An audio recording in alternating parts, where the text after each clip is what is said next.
Hi hello friends, ನಾನು Nandini. Welcome to my YouTube channel.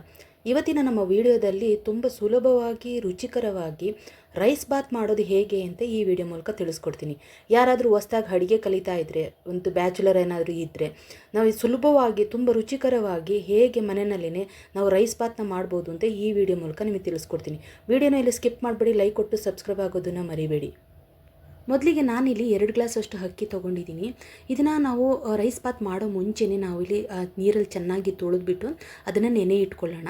ನಂತರ ನಾನಿಲ್ಲಿ ಒಂದು ಬಾಣಲಿನ ಇಟ್ಟು ಒಂದು 2 ಸ್ಪೂನ್ ಆಗೋಷ್ಟು ಎಣ್ಣೆ ಹಾಕಿದ್ದೀನಿ. 1.5 ಇಂಚಷ್ಟು ಆಗೋಷ್ಟು ನಾನು ಚಕ್ಕೆ, 3 ಲವಂಗ, 1 ಏಲಕ್ಕಿನ ತೊಗೊಂಡು ಈ ಎಣ್ಣೆಯಲ್ಲಿ ಎಲ್ಲ ಮಸಾಲ ಪದಾರ್ಥಗಳನ್ನ ನಾವು ಹುರ್ಕೋಬೇಕು. ನಂತರ 3 ಹಸಿರು ಮೆಣಸಿನ್ಕಾಯಿನ ತೊಗೊಂಡಿದ್ದೀನಿ. ನಂತರ 2 ಒಣಮೆಣಸಿನ್ಕಾಯಿನ ಸೇರಿಸ್ಕೊತಾ ಇದ್ದೀನಿ. ಇದು ಲೋ ಫ್ಲೇಮಲ್ಲೇ ನಾವು ಹುರ್ಕೋಬೇಕು, ಇಲ್ಲಾಂದರೆ ಎಲ್ಲ ಸೀದೋಗಿಬಿಡುತ್ತೆ. 1 ಸಣ್ಣ ಈರುಳ್ಳಿನ ನಾನು ಸೇರಿಸ್ಕೊತಾ ಇದ್ದೀನಿ. ನಂತರ ನಾನಿಲ್ಲಿ 1 ಇಡಿ ಅಷ್ಟು ಆಗುವಷ್ಟು ಪುದೀನ ಸೊಪ್ಪನ್ನು ಸೇರಿಸ್ಕೊತಾ ಇದ್ದೀನಿ. ಮತ್ತು 1 ಇಡಿಯಷ್ಟು ಆಗುವಷ್ಟು ಕೊತ್ತಂಬರಿ ಸೊಪ್ಪನ್ನು ಸೇರಿಸ್ಕೊತಾ ಇದ್ದೀನಿ. ಇದನ್ನೆಲ್ಲ ಚೆನ್ನಾಗಿ ಸ್ವಲ್ಪ ನಾವು ಎಣ್ಣೆಯಲ್ಲಿ ಫ್ರೈ ಮಾಡ್ಕೊಳ್ಳೋಣ. ಇದು ಮೀಡಿಯಮ್ ಫ್ಲೇಮಲ್ಲೇ ಫ್ರೈ ಆಗಬೇಕು. ಇವಾಗ ನೀವು ನೋಡ್ತಾ ಇರ್ಬೋದು, ಚೆನ್ನಾಗಿದೆ, ಎಲ್ಲ ಫ್ರೈ ಆಗಿದೆ. ನಂತರ ನಾನಿಲ್ಲಿ 1 ಟೊಮೊಟೊನ ಸೇರಿಸ್ಕೊತಾ ಇದ್ದೀನಿ. ಟೊಮೊಟೊ ನೀವು ಸ್ವಲ್ಪ ಜಾಸ್ತಿನೂ ಕೂಡ ಸೇರಿಸ್ಕೋಬೋದು. ಮತ್ತು ಶುಂಠಿ ಬೆಳ್ಳುಳ್ಳಿನ ನೀವು ಹಾಗೇ ಇದಕ್ಕೆ ಒಗ್ಗರಣೆಗೂ ಸೇರಿಸ್ಕೋಬೋದು. ನಾನಿಲ್ಲಿ ಶುಂಠಿ ಬೆಳ್ಳುಳ್ಳಿ ಪೇಸ್ಟನ್ನು ಉಪಯೋಗಿಸ್ತಾ ಇರೋದ್ರಿಂದ ನಾನಿಲ್ಲಿ ಶುಂಠಿ ಬೆಳ್ಳುಳ್ಳಿನ ಸೇರಿಸ್ಕೊತಾ ಇಲ್ಲ. ಇವಾಗ ಇದೆಲ್ಲ ಚೆನ್ನಾಗಿ ಫ್ರೈ ಆದಮೇಲೆ ಕೊನೆಯಲ್ಲಿ ಸ್ಟವ್ ಆಫ್ ಮಾಡಿ ಸ್ವಲ್ಪ ತೆಂಗಿನಕಾಯಿನ ನಾನು ಸೇರಿಸ್ಕೊತಾ ಇದ್ದೀನಿ. ನೀವು ತೆಂಗಿನ ತುರಿಯನ್ನು ಕೂಡ ಸೇರಿಸ್ಕೋಬೋದು. ನಾನಿಲ್ಲಿ ತೆಂಗಿನಕಾಯಿನ ಪೀಸ್ ಮಾಡಿ ನಾನು ತೊಗೊಂಡಿದ್ದೀನಿ. ಇದೆಲ್ಲ ತಣ್ಣಗಾದ ನಂತರ ನಾನೊಂದು ಮಿಕ್ಸಿ ಜಾರಿಗೆ ತರಿತರಿಯಾಗಿ ಇದನ್ನ ರುಬ್ಬಿಟ್ಕೊಳ್ಳೋಣ. ರುಬ್ಬಿಟ್ಕೊಂಡ ನಂತರ ನಾನಿಲ್ಲಿ ಒಂದು ಸ್ಟವ್ ಮೇಲೆ ಒಂದು ಕುಕ್ಕರನ್ನು ಇಟ್ಟು ಇಲ್ಲಿ 5ರಿಂದ 6 ಸ್ಪೂನ್ ಆಗೋಷ್ಟು ಎಣ್ಣೆ ಹಾಕಿದ್ದೀನಿ. ಒಂದು 2 ಪಲಾವ್ ಎಲೆನ ಹಾಕಿದ್ದೀನಿ. 1 ಈರುಳ್ಳಿನ ಸೇರಿಸ್ಕೊತಾ ಇದ್ದೀನಿ. ಇದು ಸ್ವಲ್ಪ ಚೆನ್ನಾಗಿ ಕಂದು ಬಣ್ಣ ಬರೋವರೆಗೂ ಎಣ್ಣೆಯಲ್ಲಿ ನಾವು ಫ್ರೈ ಮಾಡ್ಕೊಳ್ಳೋಣ. ನಂತರ ಇದು ಫ್ರೈ ಆದಮೇಲೆ 1 ಸ್ಪೂನ್ ಆಗೋವಷ್ಟು ಶುಂಠಿ ಬೆಳ್ಳುಳ್ಳಿ ಪೇಸ್ಟನ್ನು ನಾನು ಸೇರಿಸ್ಕೊತಾ ಇದ್ದೀನಿ. ಇದು ಸ್ವಲ್ಪ ಹಸಿ ವಾಸನೆ ಹೋಗೋವರೆಗೂ ಎಣ್ಣೆಯಲ್ಲಿ ಚೆನ್ನಾಗಿ ಇದನ್ನು ಫ್ರೈ ಮಾಡ್ಕೋಬೇಕು. ನಂತರ ನಾನಿಲ್ಲಿ ತರಕಾರಿಗಳನ್ನ ಸೇರಿಸ್ಕೊತಾ ಇದ್ದೀನಿ. ತರಕಾರಿ ಯಾವ್ಯಾವು ಅನ್ನೋದಾದರೆ ಕ್ಯಾರೆಟು, ಬೀನ್ಸು, ನೂಲ್ಕೋಲು ಮತ್ತು ಹೂಕೋಸನ್ನು ಸೇರಿಸ್ಕೊತಾ ಇದ್ದೀನಿ. ನೀವು ಆಲೂಗೆಡ್ಡೆನೂ ಕೂಡ ಸೇರಿಸ್ಕೋಬೋದು. ಮನೆಯಲ್ಲಿರುವಂತಹ ತರಕಾರಿಗಳನ್ನೇ ನಾನು ಕಟ್ ಮಾಡಿ ಇಲ್ಲಿ ಸೇರಿಸ್ಕೊತಾ ಇದ್ದೀನಿ. ಇದನ್ನು ಸ್ವಲ್ಪ ಚೆನ್ನಾಗಿ ಎಣ್ಣೆಯಲ್ಲಿ ಫ್ರೈ ಮಾಡ್ಕೊಳ್ಳೋಣ.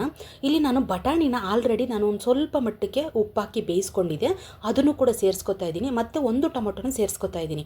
ನೀವು ಇನ್ನೂ ಸ್ವಲ್ಪ ಟೊಮೊಟೊನೂ ಕೂಡ ನೀವು ಸೇರಿಸ್ಕೋಬೋದು. ಮತ್ತು 1 ಸ್ಪೂನ್ ಆಗೋವಷ್ಟು, 1.5 ಸ್ಪೂನ್ ಆಗೋವಷ್ಟು ಗರಂ ಮಸಾಲ, ಒಂದು ಅರ್ಧ ಸ್ಪೂನ್ ಆಗೋವಷ್ಟು ಸೋಂಪು ಕಾಳು ಪುಡಿನ ನಾನು ಸೇರಿಸ್ಕೊತಾ ಇದ್ದೀನಿ. ನಂತರ ನಾನಿಲ್ಲಿ ಒಂದು 1/4 ಸ್ಪೂನ್ ಆಗೋಷ್ಟು ಅರಿಶಿಣದ ಪುಡಿ, ಒಂದು 1/4 ಸ್ಪೂನ್ ಆಗೋವಷ್ಟು ಗರಂ ಮಸಾಲನ ನಾನಿಲ್ಲಿ ಸೇರಿಸ್ಕೊತಾ ಇದ್ದೀನಿ. ಸ್ವಲ್ಪ ಹಸಿ ವಾಸನೆ ಹೋಗೋವರೆಗೂ ಚೆನ್ನಾಗಿ ಎಣ್ಣೆಯಲ್ಲಿ ಫ್ರೈ ಮಾಡಿಕೊಂಡು ನಂತರ ನಾವು ರುಬ್ಬಿಟ್ಕೊಂಡಿರುವಂತಹ ಮಸಾಲನೆಲ್ಲನೂ ಇದರೊಳಗಡೆ ಸೇರಿಸ್ಕೊತಾ ಇದ್ದೀನಿ.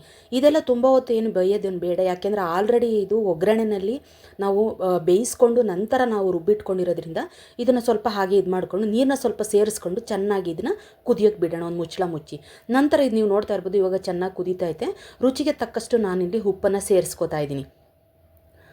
ನಂತರ ನಾನಿಲ್ಲಿ ಒಂದು ಅರ್ಧ ಗ್ಲಾಸ್ ಆಗೋವಷ್ಟು ಇಲ್ಲಿ ಮೊಸರನ್ನು ಸೇರಿಸ್ಕೊತಾ ಇದ್ದೀನಿ. ನೀವು ಮೊಸರು ಬೇಕು ಅಂದರೆ ಇನ್ನೂ ಸ್ವಲ್ಪ ಜಾಸ್ತಿನೇ ಇಲ್ಲಿ ಸೇರಿಸ್ಕೋಬೋದು. ನಂತರ ನೆನೆಸಿಟ್ಟಿರುವಂತಹ ಅಕ್ಕಿನ ಸೇರಿಸ್ಕೊಂಡು 1 ಗ್ಲಾಸ್ ಅಕ್ಕಿಗೆ 2 ಗ್ಲಾಸ್ ನೀರಂತೆ ನಾವಿಲ್ಲಿ ಸೇರಿಸ್ಕೋಬೇಕಾಗುತ್ತೆ. ನಾನಿಲ್ಲಿ ಒಗ್ಗರಣೆಗೆ ಆಲ್ರೆಡಿ 1 ಗ್ಲಾಸ್ ಇರೋದ್ರಿಂದ 2 ಗ್ಲಾಸ್ ಅಕ್ಕಿಗೆ 3 ಗ್ಲಾಸ್ ನೀರನ್ನು ನಾನಿಲ್ಲಿ ಸೇರಿಸ್ಕೊಂಡಿದ್ದೀನಿ. ಸೇರಿಸ್ಕೊಂಡು ಸ್ವಲ್ಪ ಒಂದು ಮುಚ್ಚಳ ಮುಚ್ಚಿ ಕುದಿಯೋದಕ್ಕೆ ಬಿಡೋಣ. ಇದು ಯಾವಾಗ ಕುದಿಯೋಕ್ಕೆ ಆರಂಭ ಆಗುತ್ತೋ ಆವಾಗ ನೀವು ನೋಡ್ಬೋದು ಇದರಲ್ಲಿ ಉಪ್ಪು ಮತ್ತು ಖಾರ ಏನಾದ್ರೂ ಸ್ವಲ್ಪ ಹೆಚ್ಚು ಕಡಿಮೆ ಆಗಿದರೆ ಇದರಲ್ಲಿ ನೀವು ಸರಿ ಮಾಡ್ಕೋಬೋದು. ನಂತರ ಮುಚ್ಚಳವನ್ನು ಮುಚ್ಚಿ ನಾನಿಲ್ಲಿ 2 ವಿಜಲ್ನ ತರಿಸ್ಕೊತಾ ಇದ್ದೀನಿ. 2 ವಿಜಲ್ ಸಾಕು, ಯಾಕೆಂದರೆ ಅಕ್ಕಿ ಆಲ್ರೆಡಿ ನೆಂದಿದೆ. ಜಾಸ್ತಿ ವಿಜಲ್ ಹಾಕ್ಸ್ಬಿಟ್ರೆ ಅನ್ನ ಸ್ವಲ್ಪ ಗಟ್ಟಿಯಾಗಿ ಬಂದುಬಿಡುತ್ತೆ. ಹಾಗಾಗಿ ಮೃದುವಾಗಿ ಸಾಫ್ಟಾಗಿ ಬೇಕು ಅನ್ನೋದಾದರೆ 2 ವಿಜಲ್ ಹಾಕಿದರೆ ಸಾಕು. ನೀವು ನೋಡ್ತಾ ಇರ್ಬೋದು ಎಷ್ಟು ಸುಲಭವಾಗಿ ರುಚಿಕರವಾಗಿ ರೈಸ್ ಬಾತನ್ನು ಮನೆಯಲ್ಲೇ ನಾವು ಮಾಡ್ಬೋದು. ಕಾಂಬಿನೇಷನ್ ಆಗಿ ನಾನು ಈ ಮೊಸರು ಗೊಜ್ಜನ್ನು ತೊಗೊಂಡಿದ್ದೀನಿ. ಚಟ್ನಿಲಿ ಕೂಡ ನಾವು ತಿನ್ನಬಹುದು. ಇದು ತುಂಬ ರುಚಿಕರವಾಗಿರುತ್ತೆ. ನೀವು ನೋಡಿದ್ರಲ್ಲ ಫ್ರೆಂಡ್ಸ್, ಎಷ್ಟು ಸುಲಭವಾಗಿ ಮಾಡ್ಬೋದು ಅಂತ. ಈ ವಿಡಿಯೋ ಎಲ್ಲರಿಗೂ ಇಷ್ಟ ಆಯಿತು ಅನ್ಕೋತೀನಿ. ನೀವು ಒಂದು ಬಾರಿ ಟ್ರೈ ಮಾಡಿ ಹೇಗೆ ಬಂತು ಅಂತ ಕಮೆಂಟ್ಸ್ ಮೂಲಕ ತಿಳಿಸಿ.